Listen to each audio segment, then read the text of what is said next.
प्रिय विद्यार्थी नमस्कार। आज हम व्याकरण में नए टॉपिक को पढ़ने जा रहे हैं और ये समास है।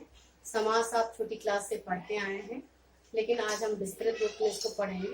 सबसे पहले हम परिभाषा पढ़ेंगे, समास होता क्या है और समास होने के बाद जो है बनने वाले शब्द को क्या कहते हैं और फिर पूर्व की स्थिति में आने से वो क्या बन जाता है, इसको विस्तृत रूप में हम पढ़ने जा रहे हैं।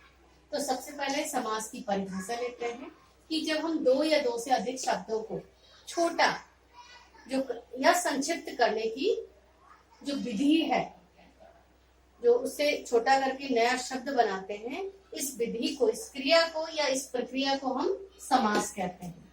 यानी कि जब दो या दो से अधिक शब्दों को हम संक्षिप्त करके नया शब्द बनाते हैं, इस प्रक्रिया को या इस क्रिया को समास कहते हैं।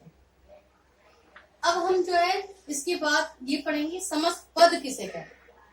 क्योंकि आपने देखा कि समास एक क्रिया कहलाती है, क्योंकि जब हम दो या दो से अधिक शब्दों को छोटा करके जब नया शब्द बनाते हैं तो इस क्रिया को हम समास कहते हैं। अब यहाँ समास क्रिया कहलाती है, लेकिन समासिक क्रिया के द्वारा जो नया शब्द बनता है उसे हम क्या कहते हैं, तो उसे हम समस्त पद या समासिक शब्द कहते हैं। यानी कि इस क्रिया के द्वारा यहाँ पे आप देख रहे हैं राजा का कुमार, अब इसको हमने छोटा किया, संक्षिप्त किया और एक नया शब्द बनाया राजकुमार। तो ये प्रक्रिया जो है ये क्या कहलाई, समास। अब यहाँ राजा का कुमार से राजकुमार जो शब्द बना, यानी कि उपयुक्त क्रिया के द्वारा बनाए गए शब्द को हम समासिक शब्द या समस्त पद कहते हैं। तो आपको ध्यान रखना है कि समास किसे कहते हैं और समास से बनने वाले शब्द को हम क्या कहते हैं। तो आपने देखा कि उपयुक्त क्रिया के द्वारा यानी समासिक क्रिया के द्वारा जो नया शब्द बना उसे हम समासिक शब्द या समस्त पद कहते हैं। अब आपने देखा कि यहाँ पे राजा का कुमार पहले वास्तविक रूप में ये शब्द थे और इसको हमने छोटा किया, इस प्रक्रिया को हमने समास कहा, इससे बनने वाले शब्द को हमने समस्त पद या समासिक शब्द कहा। अब जो है समास विग्रह किसे कहते हैं, तो ये जो इस प्रक्रिया के द्वारा हमने नया शब्द बनाया, समस्त पद बनाया, इसको पहले की स्थिति में वापस ले जाना समास विग्रह हम कहते हैं। यानी कि बनाए गए शब्द को पुनः नहीं फिर से दोबारा विग्रह करना, यानी कि उसकी पूर्व की स्थिति में ले जाना समास विग्रह कहलाता है। यानी कि बनाए गए राजकुमार शब्द है, यहाँ पर समासिक क्रिया के द्वारा हमने नया शब्द बनाया जिसको हमने राजकुमार कहा।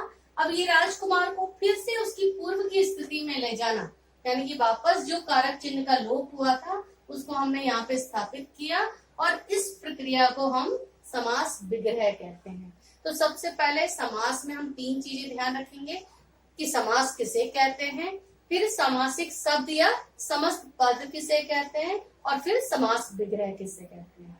तो इस तरह से समास किसे कहते हैं आपको समझ में आ गया। दो या दो से अधिक शब्दों को छोटा या संक्षिप्त करके जो नया शब्द बनाते हैं, इस क्रिया को हम समास कहते हैं। इसके बाद इस क्रिया के द्वारा जो नया शब्द बनता है, यहाँ पे हमने बनाया, इसको हम समासिक शब्द या समस्त पद कहते हैं। और बने हुए शब्द को उसकी पूर्व की स्थिति यानी पहले की स्थिति में वापस लेके जाना समास विग्रह कहलाता है। तो इस तरह से इन तीन चीजों को समझने के बाद हम भेद पर आते हैं। तो समास के भेद 6 प्रकार के होते हैं। अव्ययभाव समास, तत्पुरुष समास, कर्मधारय समास, द्विगु समास, द्वंद्व समास और बहुब्रीहि समास। हम 6 समास के जो भेद हैं उनको एक क्लास में अच्छे से नहीं समझ सकते और यहाँ पर तत्पुरुष समास के उपभेद भी हैं, इसलिए आज हम तत्पुरुष समास पढ़ने जा रहे हैं। तत्पुरुष समास को समझने के लिए देखिए आपने देखा कि समास के 6 भेद हैं, इसमें से पहला भेद हम तत्पुरुष समास ले रहे हैं। और तत्पुरुष समास किसे कहते हैं, सबसे पहले ये समझना जरूरी है कि जिस समास का दूसरा पद, आपने देखा यहाँ पे 2 पद थे, ये पहला पद पूर्व पद कहलाता है और ये दूसरा पद उत्तर पद कहलाता है।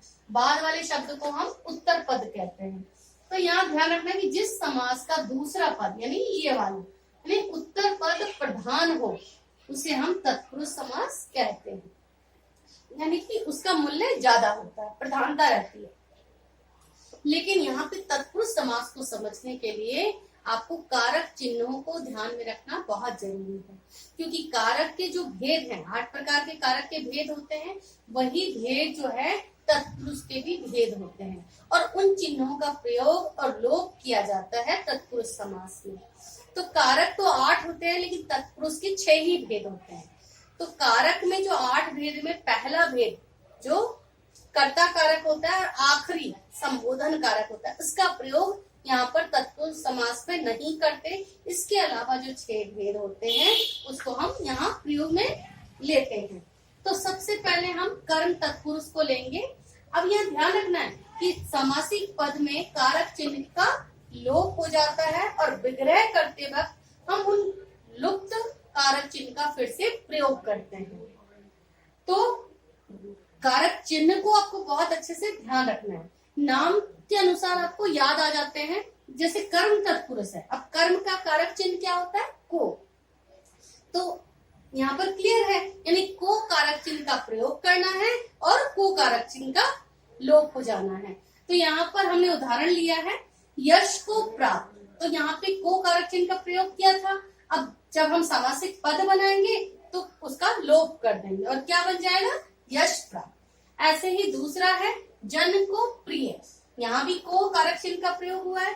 जब समासिक शब्द बनाएंगे, हम समस्त पद बनाएंगे तो इसका लोप कर देंगे और क्या हो जाएगा? जनप्रिय। तो इस प्रकार से कर्म तत्पुरुष का कारक चिन्ह को होता है और को कारक चिन्ह का हम जब सामासिक पद या समस्त पद बनाएंगे तो उसको हम लोप कर देंगे और जब विग्रह करेंगे तो उसका प्रयोग करेंगे। ऐसे ही इसका दूसरा भेद है करण तत्पुरुष। करण तत्पुरुष का कारक चिन्ह होता है से और द्वारा के अर्थ में। 2 चिन्ह होते हैं इसमें, आपको ध्यान रखना है ये, और दोनों ही चिन्हों का प्रयोग जिसमें हो वो करण तत्पुरुष होता है और जहां लोप हो वो करण तत्पुरुष होता है। तो आपको यहाँ पे मैंने उदाहरण लिए हैं, जैसे रोग से ग्रस्त से, यहाँ पर अब इसको जब हम समासिक पद बनाएंगे तो रोगग्रस्त, ऐसे ही रोग से पीड़ित रोग पीड़ित, ठीक है। शोक से ग्रस्त शोकग्रस्त, बहुत सारे उदाहरण होते हैं। अब दूसरा उदाहरण है यहाँ पर तुलसी द्वारा कृत, कृत यानी लिखा हुआ, तो तुलसी द्वारा कृत तुलसी कृत। ऐसे सूर द्वारा रचित सूर रचित। तो द्वारा का और से का, इन दोनों चिन्हों का यहाँ पर लोप होता है और प्रयोग किया जाता है। कौन से तत्पुरुष में? कर्ण तत्पुरुष में। अब यहाँ पे तीसरा भेद लेते हैं हम संप्रदान। अब इसका कारक चिन्ह होता है केली। ये बहुत ही प्रसिद्ध भेद है, अधिकतर हम इसका इस्तेमाल करते हैं। जैसे यहाँ पे देखो रसोई के लिए घर, रसोई घर, हमने यहाँ के लिए का लोप कर दिया और सामासिक शब्द बन गया रसोई घर। यदि विग्रह करेंगे तो इसका पुनः हमें प्रयोग करना होगा। ऐसे ही पुस्तक के लिए आलय पुस्तकालय, वाचन के लिए आलय वाचनालय, पूजा के लिए घर पूजा घर। तो आपको ये ध्यान रखना है कि जहाँ के लिए चिन्ह का लोप होता है या प्रयोग होता है वो संप्रदान तत्पुरुष होता है। अब इसके बाद हम पढ़ते हैं अपादान तत्पुरुष। अब यहाँ ध्यान रखने वाली बात है, क्योंकि करण में भी से का प्रयोग होता है और अपादान में भी से का प्रयोग होता है। वहां से जो है द्वारा के अर्थ में होता है और यहाँ से अलग होने के अर्थ में। तो यहाँ सेवा से निवृत्त, क्योंकि सेवा से अलग हो जाना, सेवा निवृत्त। ऐसे देश से निकाला, देश निकाला। तो यहाँ पर आपको ध्यान रखना है कि से अलग होने के अर्थ में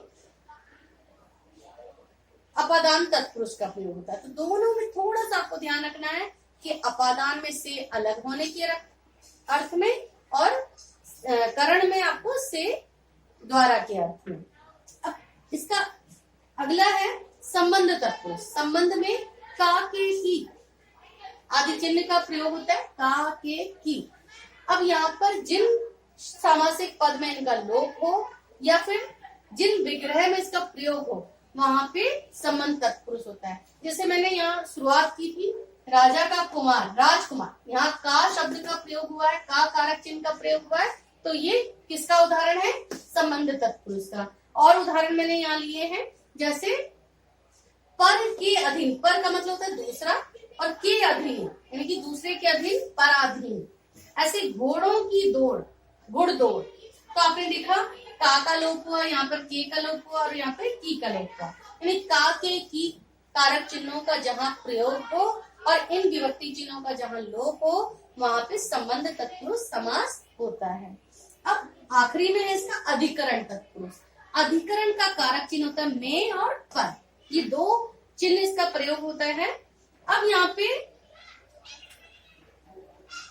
जैसे घोड़े पर सवार, घुड़सवार, यहाँ पे पर कारक चिन्ह का प्रयोग हुआ है। जब हम समासिक शब्द बनाएंगे तो इसका लोप कर देंगे और ये नया शब्द बन जाएगा घुड़सवार। ऐसे दही में डूबा हुआ बड़ा, यहाँ पे में कारक चिन्ह का प्रयोग हुआ है और इसका लोप हो जाएगा, तो शब्द भी संक्षिप्त हो जाएंगे और दही बड़ा, इस तरह से समासिक पद का निर्माण होगा। ऐसे ही ध्यान में मग्न, ध्यान मग्न।